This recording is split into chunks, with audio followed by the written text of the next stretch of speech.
And we are live. All right, everyone, we're live. Okay. So in accordance with policy 26 of the Northern Virginia Transportation Authority that allows all virtual meetings, this September 21st meeting of NVTA's Technical Advisory Committee is being conducted virtually. There is no in-person presence at the NVTA offices. This meeting is live streamed on YouTube, and the recording will be available on NVTA's YouTube channel shortly after the meeting concludes. If you have any questions, let us know. So good evening. My name is Armand Ciccarelli. I am the Vice Chair of the NVTA Technical Advisory Committee. Welcome to this September 21st meeting of the NVTA Technical Advisory Committee. And as such, I'm calling the meeting to order. So welcome. First things first, we have notes from June 15th. If you haven't taken a look at them, please take a look at them in short order. And let me know if you all are ready to review. If you are, then I would like to call for a motion to approve those notes. So I'll just give you all a moment, and if we're good to go, just let me know.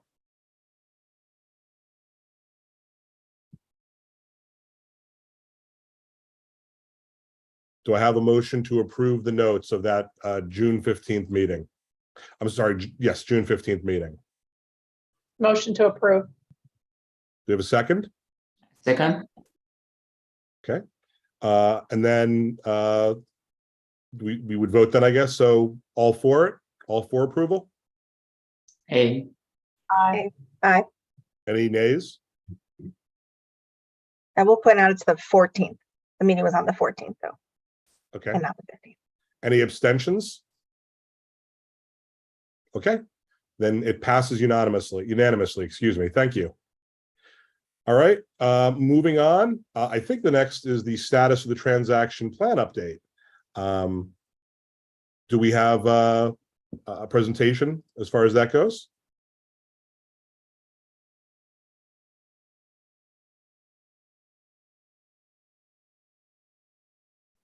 Yes, can everyone see my screen? Yes. Terrific. Okay.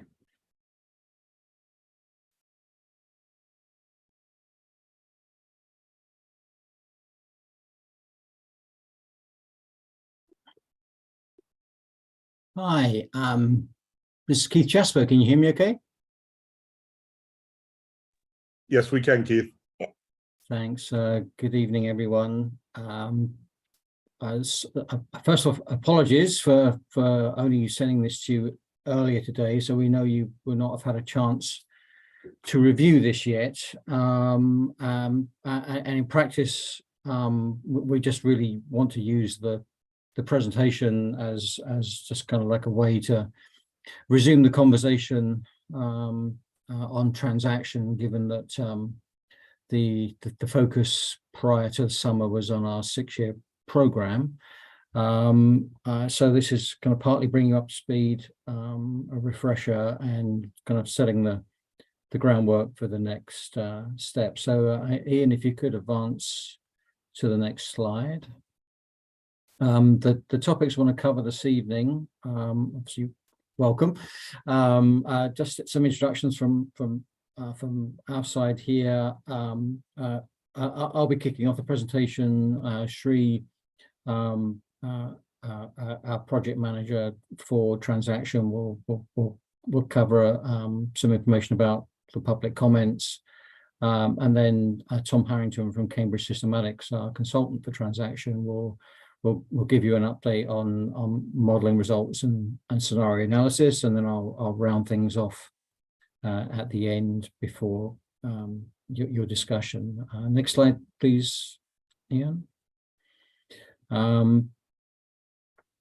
So the transaction is kind of I wouldn't say exactly in the home straight, but we're kind of we've got another significant milestone that we've passed. So you recall late last year we kind of went over the transaction goals, objectives, performance measures, and weights. Subsequently, over the winter and spring, we did the perception survey. We created a series of web posts which were basically previews of some of the content for the transaction plan. The modeling and analytical work continued at a fairly intense level in parallel with the 6-year program stuff, which was going on around the same time. And then over the summer, we initiated and recently concluded the public comment period for transactions. So we are currently reviewing testimony from the transaction public hearing, which was held on September 8th, and comments received during the public comment period, which ended, as you can see here, on September 18th. And this public feedback will help us to identify the need for any potential changes to the draft transaction plan and project list prior to NVTA adoption in December of this year, hopefully. Any potential changes may include both the need for additional analysis and identification of any opportunities to better communicate the content of transaction. And for example, we've identified already that the scenario analysis work in the draft plan, which is in section 7 of the plan, could certainly bear taking another look and describing that more clearly. That's kind of really our own judgment at this point. We'll be seeking feedback from this committee and our other statutory committee, a standing committee, and various other committees during this month and next month to accomplish this identification of potential changes process in the most transparent way possible. And we'll also be looking to provide NVTA an update at its meeting on October 3rd. And then, as I mentioned earlier, we're still aiming to adopt transaction in December of 2022. Next slide, please. So at this point, I'm going to hand over to Shri to just quickly give you some hot off the press information about the public engagement activities over the summer and early fall, but kind of subsequent to the kind of the summer recess period. Shri, do you want to take over? Thank you, Keith. Can everyone hear me? Yep. Right, thank you. So yeah, Keith said one of the key aspects of the whole process is to get the public input on the draft plan. So we had the public comment period running from August 1st through September 18th. We had an online comment form set up where people could go in, choose certain predetermined answers, like you agree, disagree, those sort of questions, and then fill in their comments under different in a structured manner, so the feedback will not be all over the place, but we can kind of assess them based on the questions we had. So those questions kind of prompts focused on the goals, core values, the different scenarios, and then comments specific to projects or other general comments they may want to share with us. So we had some sort of a structured format for this online form. The materials we shared with you also earlier, the transaction plan update and the draft summary document, a project list that has 429 projects in it. And these were shared in PDF format. And then we also had the project list provided in a sortable table in the website. So people can sort it by various components like the project ID, which jurisdiction these projects are in, that's a location, or the sponsor of the projects, different modes, corridors, cost of the project. So people could slice and dice this projects, the list of projects into various ways and see whichever way they want to look at it. We also had an online map that showed the same information, more or less same sortable segments. So various ways to look at it in a visual way too. And we had other supporting information. The draft summary document and the comment form, both were made available in English, Spanish, and Korean, again aligning with one of the core values of equity to make sure that people of different groups can access and understand what is going on here, and they have an opportunity to comment in whichever language, one of these 3 languages they want to. Next slide, please. So this is what Keith was calling as hot of the press. As you can see, the comment period ended last Sunday. So we only had 2 days to process it. We are still working on it to understand, go into deep and understand various comments and probably prepare them into different themes and come up with an understanding. But on a very high level summaries here, we received about 223 comments. 193 of them came through the comment form I mentioned earlier. There were about 21 people, not about, exactly 21 people came to the public hearing held on September 8th, just before the September Authority meeting. Some of them actually came to the offices to the meeting and provided their testimony in person. Some of them joined virtually and provided the testimony. In addition, we received detailed comments by individuals or groups. 6 letters came like that. 2 other comments came via emails, though our preferred way of commenting, path of commenting was the web comment form. 2 people chose to send us direct emails. We had also provided an option to leave a voicemail, and 1 person chose to do that too. But as I mentioned, though we pushed out in an option to read and comment about the plan in different languages, as you can see, most of them chose to comment in English. We received 1 comment in Korean. Now, in the first bullet, I said 223 comments, but if you look at the unique commenters, there are about 205, which means about 18 people commented multiple times. So they probably, at least 1 or 2 people we know, they commented via the web comment form, and then they also provided testimony. So that will be a double count, but I'm not calling it double count yet because we haven't gone through all the comments in detail to see if they duplicated the same comment or they had a different comment in one of those channels. So we are still going through that detail. Now, to the right side of the slide, you see one of the questions we had in the comment form was, where did you hear about this comment opportunity?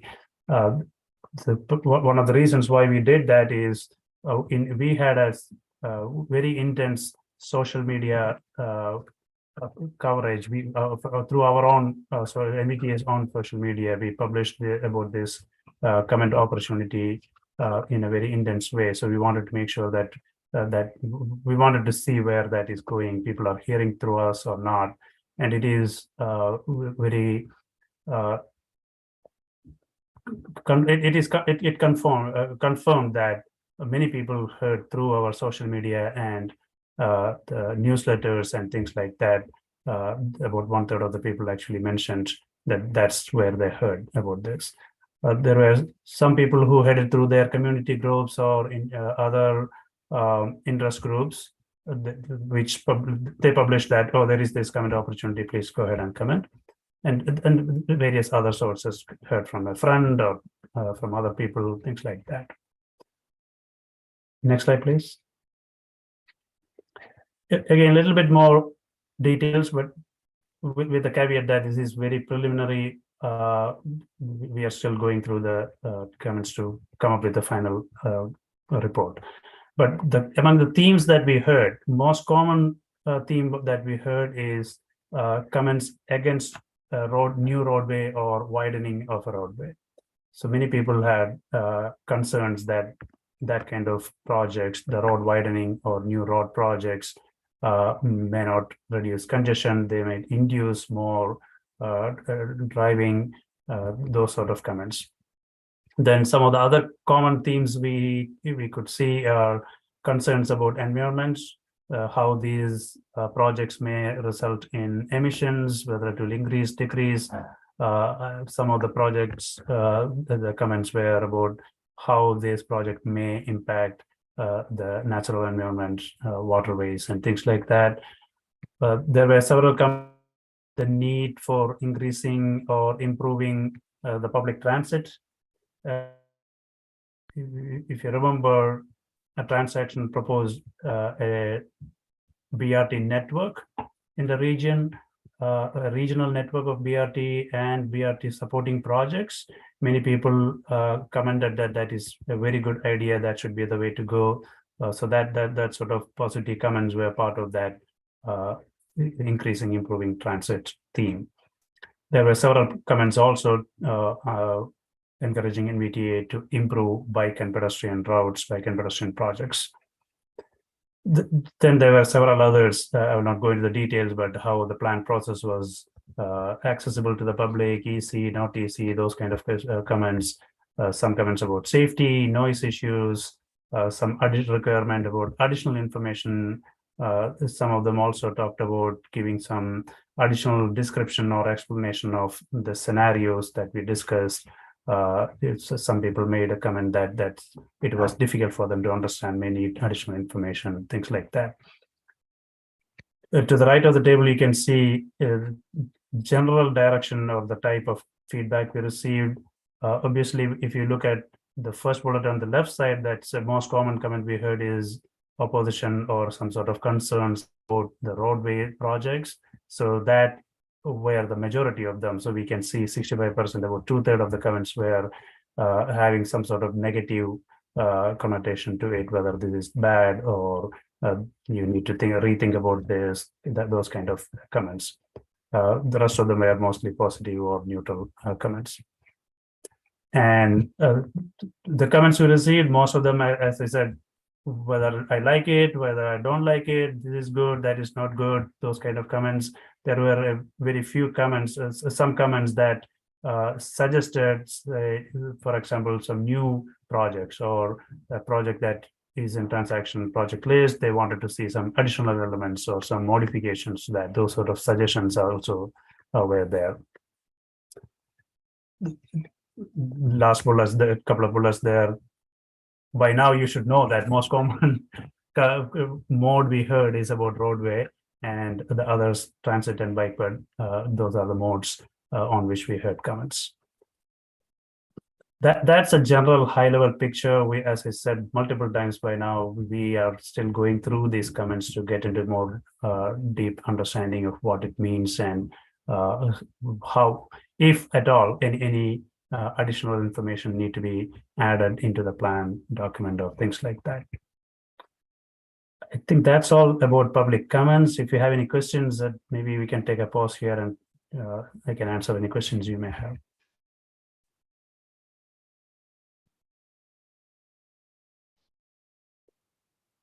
I guess nothing. Thank you. I think, Tom, you are going to take up the next slide. Hi, Yep. hi, Yeah. I'm sorry. Hi, this is Karen. I'm sorry. It took me a while to get to the unmute button, but I do have a question about the modes mentioned. With the most commonly mentioned transit and bike ped, was it in a favorable light, or or do you require more analysis to kind of see if folks favored the transit over the roadway or anything like that? Well, yeah, that last bullets there where I mentioned the most common mode mentioned is roadway followed by transit and bike ped. we need additional time to get into the details there. But if you look at the first bullet on that, where under the themes of comments, you can see that many people were against additional road projects. So I again, without more analysis, I cannot say for sure, but it looks like the people, more comments were against roadway and roadway widening, but supportive of more transit and bike way. Oh, yeah, I missed that. Okay, thanks.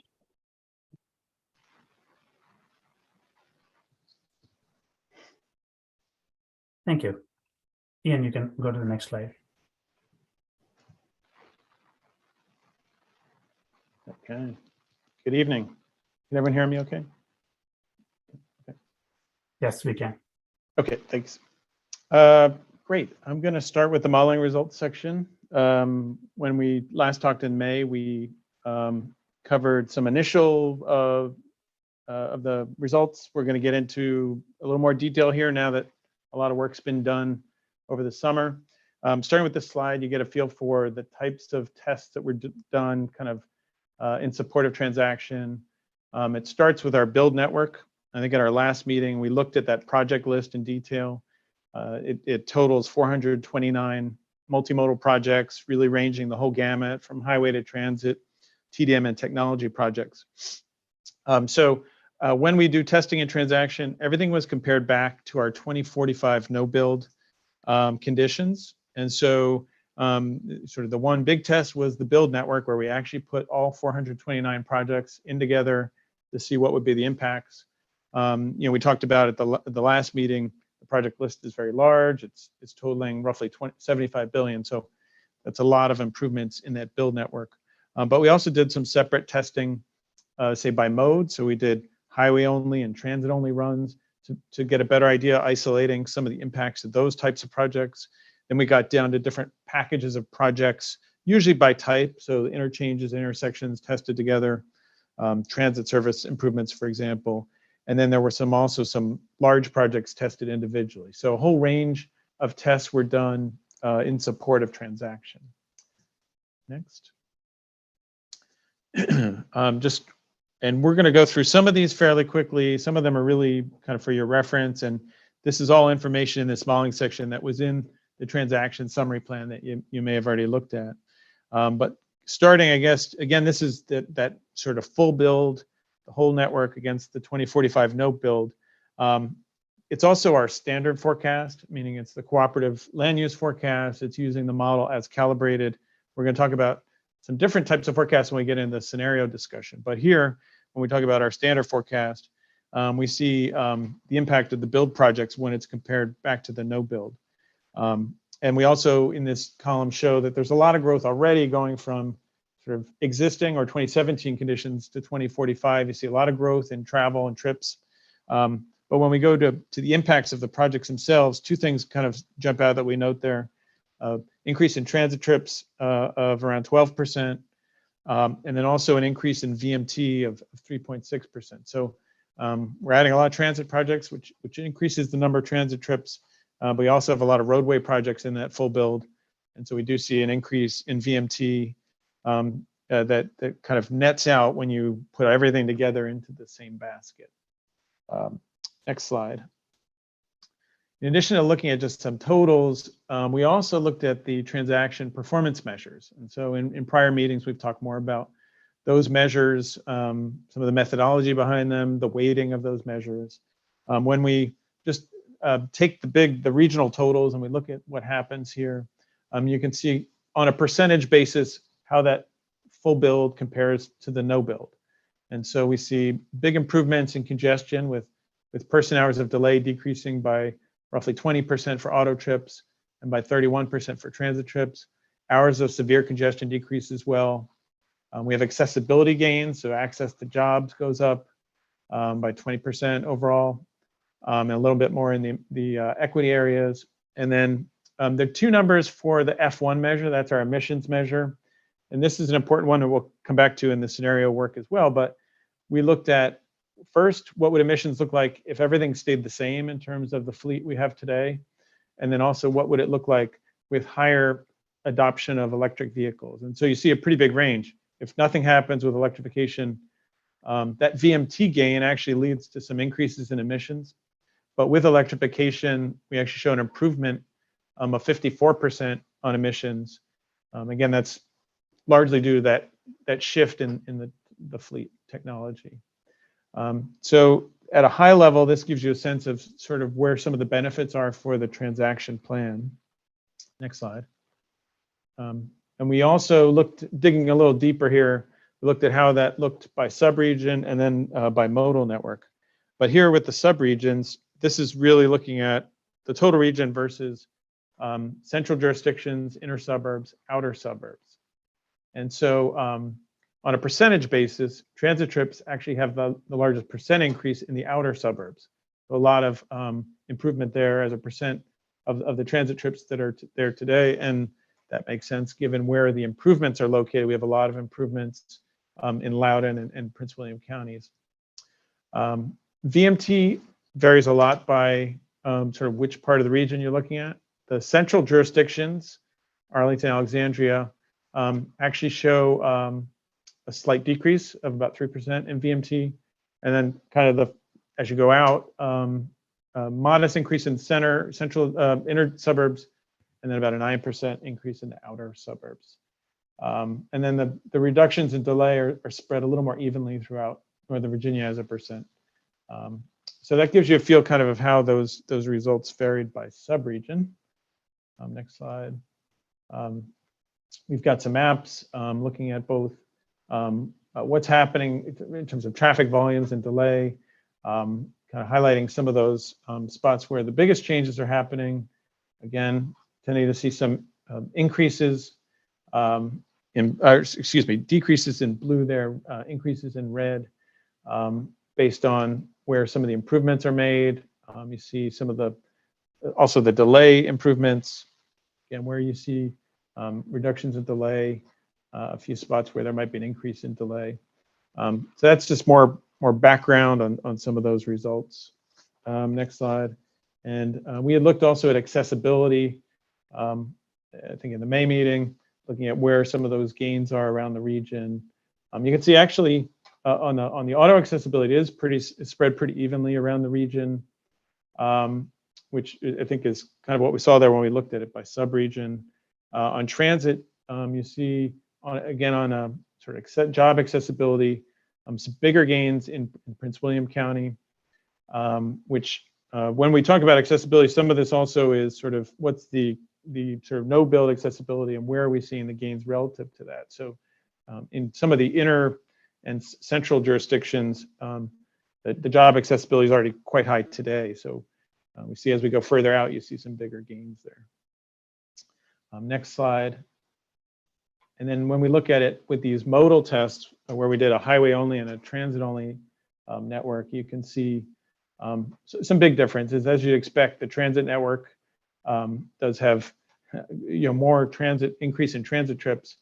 But actually, what we did find is that they really almost are serving different markets, as we say here, that they don't appear to be in competition, meaning the transit only network is a little bit more as a percentage than the increase in transit trips for the build network. So you get more transit trips, but it's not like highway trips. We're taking a lot of the transit trips away. So that was one observation. And also the VMT difference is pretty slight between the build and the transit only. So while we're increasing transit ridership, we're not, say, dramatically reducing VMT in that transit network. Generally, roadway projects seem to have a bigger impact on reducing congestion in the region than other modes. So the roadway projects alone, when we did the highway only test, reduced delay by 17 or 18%. So almost close to that regional total there in terms of the changes we see. So yeah. So again, that gives us a feel for sort of where those gains are coming by modal network. I think that's the last slide on this section, and I guess I'll pause here and see if we've got questions.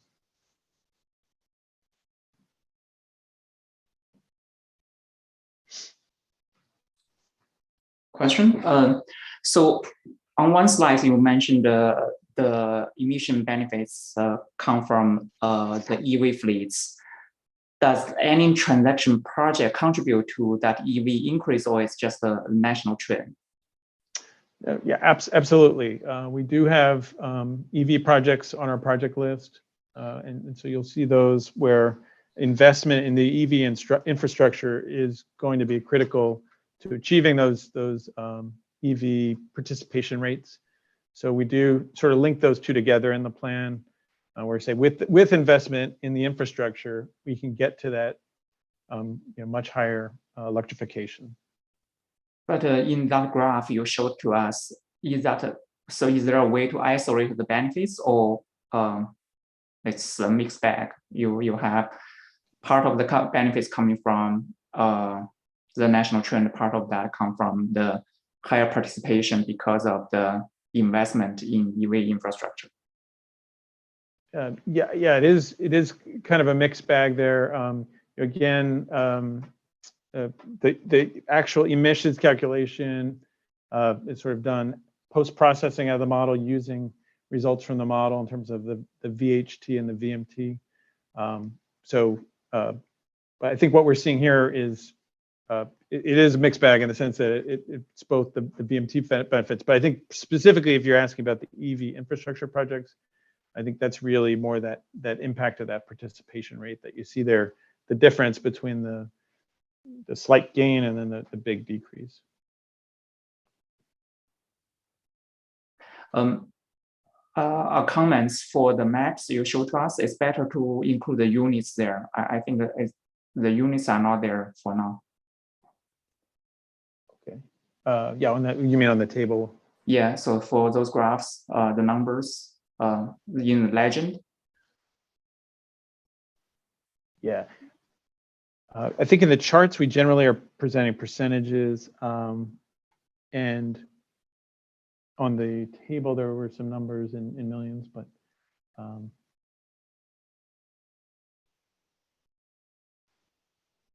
I know with a lot of these, particularly when we get to the transaction measures, it is helpful to have that table of the measures to see kind of the more detailed definition of each of those.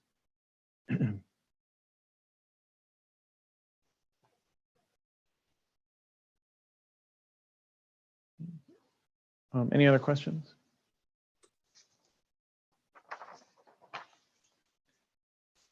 Okay, we're gonna, I think, move on to scenario analysis now. Yeah, and if I may just kind of kick off this section on dealing with uncertainty, which is where we bring in scenario analysis.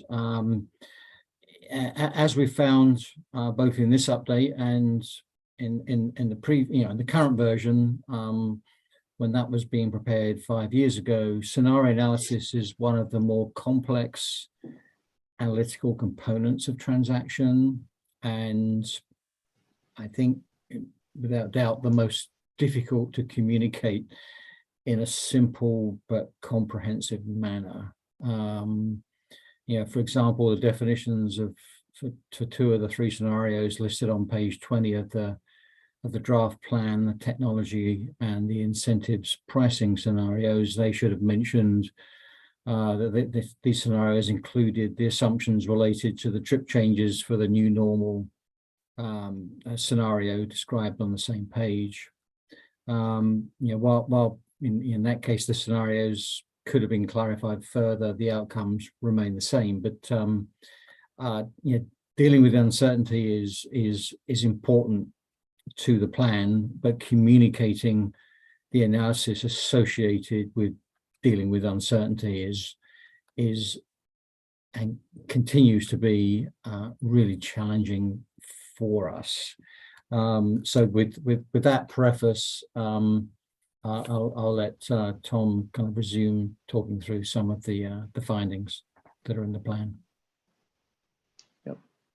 And there is a lot of interest around what does the future hold in the scenarios. I know we're still kind of going through the comments. We can go on to the next slide. I know we're starting to go through some of the comments, but definitely you're seeing comments from folks about the scenarios and sort of what will the future hold. But we went over this in the May meeting in terms of the three basic scenarios. We've got the standard forecast was basically the set of numbers I just presented, which is our standard cooperative forecast and our calibrated model. Post-pandemic new normal includes reduction of work-related trips, shopping trips, delivery trips, et cetera, as there's more telework. We've got a technology one that looks at the impacts of automated vehicles and electric vehicles, and some of the capacity improvements of automation. And then incentives and pricing, which gets into VMT pricing and also free transit, as well as Keith mentioned, the trip reductions in both the technology and incentives and pricing. Next. And so I think in our last meeting, we started talking about the no build. So again, with the no build results, this gives us a sense of, based on just sort of the network that's expected already, that's committed for 2045, what would happen just because of these changes in travel behavior in the future. And so we see, as expected, under the new normal, fewer commute trips. It has a big impact. It benefits delay by having fewer trips, more people teleworking. In the technology scenario, we also see a lot of benefits in person hours of delay. And that's in part because of some of those capacity enhancements. One of the assumptions was that with connected and automated vehicles, we have sort of more efficient use of the highways, which helps with delay. We do see a decrease in transit trips in that technology scenario because there's some assumption of some of what's public transit being replaced by we call these case vehicles, but really it's like a TNC or an Uber type service that's sort of taking the place of what some people might use transit for today. And then finally, in the incentives and pricing, that's where you see a very big gain in transit trips. Again, transit assumed to be free under that pricing scenario, and then we're putting tolling or pricing on top of in terms of highway use, so that also adds to transit trips increasing. So in that scenario, you do see a decrease in VMT, pretty significant decreases in delay due to those. So that was sort of setting the stage about what those scenarios could look like if we don't do anything else in terms of investing. But we want to talk tonight really about the build impacts. Next slide. And the idea of looking at the projects in the context of scenarios is really to see, okay, we saw how the transaction projects did in the standard forecast. How do they do under these different scenarios, and what are the potential benefits? And do we get different results under the scenarios than we did get under the standard forecast? And so that's really what we look at with the testing of the build projects in the scenarios. Okay, next slide. So looking at kind of similar types of charts, but focusing in on what happens in the build. The increase in transit trips that we see is in the new normal, and the incentives and pricing actually end up being a little greater than the standard forecast. So again, that shows us that some of the transit projects included in the transaction plan would be more attractive under the assumptions of those two scenarios. So in part, you can imagine certainly with the pricing one, by having free transit, that actually improves the outcome in terms of use of those projects when we have a lot of transit and we have free transit. The transaction projects have roughly the same impact on congestion under different alternative scenarios, which does suggest, again, that reduction in congestion is linked pretty closely to the set of projects we have there, that when all things are considered equal, you see about the same impact.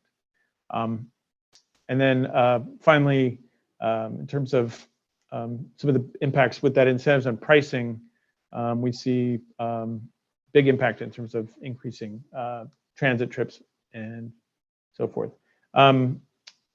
The point I want to make, I guess, which can be confusing with this, is that with this build comparison, it was the build under each scenario compared to the no build under each scenario. So it was build with new normal compared to no build with new normal. It was build with technology compared with no build versus technology. So that, again, is hoping to isolate the impact the projects have, not the stuff that's happening in the background, but again, it's to see, do we get different results. And the gray bar, again, was the full build under our standard forecast. And so this gives us a sense of seeing, do we see anything that change a little bit under these scenarios than we get with the standard? And there were a few things as noted there. So can you comment on the emissions? So you are seeing between the build and no build, because of technology, we already achieved some emission reductions. So with the build scenarios now, the improvements is not as big. Exactly, as a percentage, because we already had some EV adoption in the no build for that one. Yeah.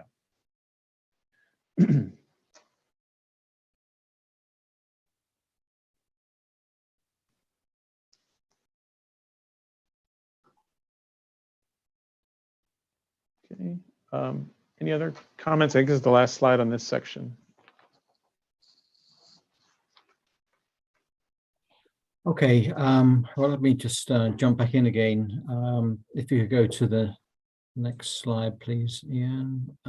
So we've given you a teaser on what we've learned so far from our initial review of public comments. We'll be looking to get a draft report completed pretty soon, and we certainly want to, looking to the October authority meeting, we want to be able to share a very solid draft report of public comment at that time. And so by the time of your next meeting, we'll have that available for you.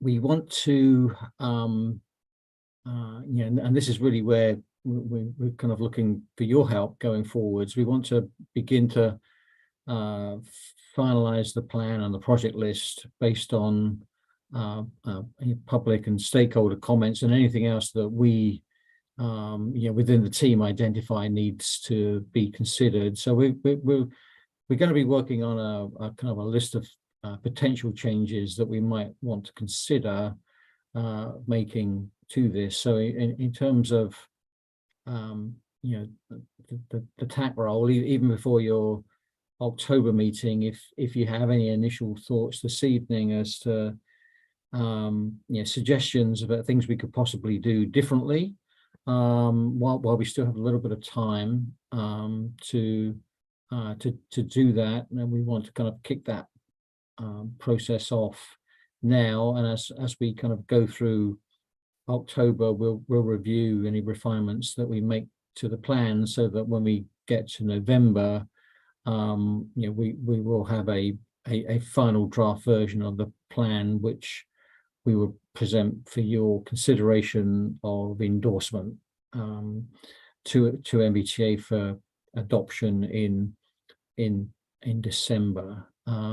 So I think with that, I'll kind of hand back to Aman for this part of the meeting, and just invite any thoughts, suggestions, comments about what we should consider changing, what we could do better, what we could add, what we could take out, and if there's anything that would potentially involve additional analysis, then that in particular be something that we'll be looking to get a head start on as soon as possible. So with that, Amanda, I'll hand back to you. Thank you, Keith, Sri, and Tom. Appreciate it. So, all right. And the next portion of our meeting is our CEO, Monica Backman, presenting on NVTA updates. Take it away. Okay, good evening, everyone, and thank you. I just, number one, want to thank you for bearing with us in this process as we come towards, I guess, the tail end. Regarding updates, I don't have much for you this evening. We are in the process, of course, of finalizing transaction. Assuming that the authority adopts its update in December, we anticipate doing a call for projects in May. The call for projects for the 6-year program update will be based on the adopted transaction that we're currently working on now. So we will have that information. We're in the process of putting together a schedule. I know it's been a hectic couple of years because we had the 6-year program update in addition to the transaction update. Regarding the authority, we are looking at any legislative items as we start preparing for session. I will note we are meeting remotely this evening due to the FOIA bill that was passed that allowed the provision for this group to meet remotely, but we are looking at some legislative items, particularly those regarding technology and what are some of the aspects of the transportation technology strategic plan that we would like to support or try to get General Assembly and Richmond support on from a legislative standpoint. Other than that, I just want to thank you for bearing with us. Hopefully the finish line isn't too far away. And that's all I have, Mr. Chair. All right, thank you. Unless anybody has anything else, any other business? There's nothing on the agenda, but is there anything on any other business? Oh, then hearing none, do I have a motion to adjourn? Motion to adjourn? Second? Second. Any opposed? All right, well then the meeting is adjourned. I believe our next meeting is scheduled for October 19th. Is that correct? That is correct. October 19th, 7 p.m. Well, thank you all for your time, and we will talk to you then. Have a good evening. Thanks, everyone.